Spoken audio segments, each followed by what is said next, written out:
Sup internet, how's it going? Are you having a good day? Well, you're about to have one. We're talking about the Bill of Rights. Now, if you just watched the last video, you know all about where the Bill of Rights came from, but you're probably wondering, what's in the Bill of Rights? And who's Bill? I just gotta keep using that joke because I think it's really funny. Anyway, so we're just gonna cut right to the chase and get into it. Amendment number 1. Congress shall make no law respecting an establishment of religion or prohibiting the free exercise thereof, or abridging the freedom of speech or of the press, or the right of the people peaceably to assemble and to petition the government for a redress of grievances. So that's your freedom of religion, your freedom of speech, your freedom of assembly, your freedom of the press. That's a lot of important stuff. Basically says you can believe and think and say what you want. Big Brother ain't gonna tell you what to do. So if he does, tell him to get out. We're on to the second one. A well-regulated militia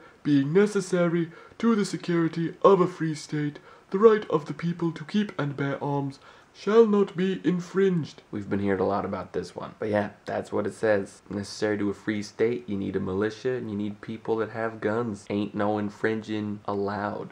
Amendment number 3. This one's kind of funny because we don't really think about it a lot. No soldier shall in time of peace be quartered in any house without the consent of the owner, nor in time of war, but in a manner to be prescribed by law. So basically, the army can't come live in your house. Aren't you really glad that that's a thing? I'm glad that's a thing. Now we're on to the fourth one. The right of the people to be secure in their persons, houses, papers, and effects against unreasonable searches and seizures shall not be violated, and no warrants shall issue but upon probable cause, supported by oath or affirmation, and particularly describing the place to be searched and the persons or things to be seized. That one was a little bit long. Basically says Popo can't just come into your house and look for stuff. That's not okay. Okay, Amendment 5 is a little bit long, so I'm not gonna read it. You probably heard people say, I plead the 5th. Because the 5th Amendment guarantees that you'll never have to witness against yourself.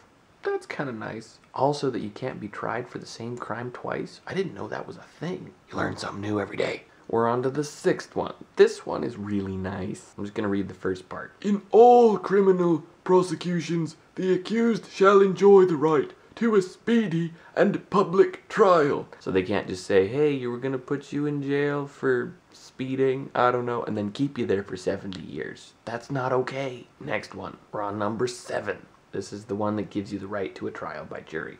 Cool. And we're moving on. This is a short one, so I'm going to read it because it's fun. Excessive bail shall not be required, nor excessive fines imposed, nor cruel and unusual punishments inflicted. So basically, the government can't be a jerk. Next one. This is a good one. You ready for it? The enumeration in the Constitution of certain rights shall not be construed to deny or disparage others retained by the people. So they're saying just because we didn't put all the rights in here doesn't mean that you don't have them. And last but not least, the powers not delegated to the United States by the Constitution, nor prohibited by it to the states, are reserved to the states respectively, or to the people. I mean, there's stuff that the federal government shouldn't do that the states can do or that the people can do. Sounds good to me, right? So those are the first 10 amendments. Boom, there you have it. Bill of Rights. Always remember that you got rights. Big shout out to Bill for hooking us up with all those rights.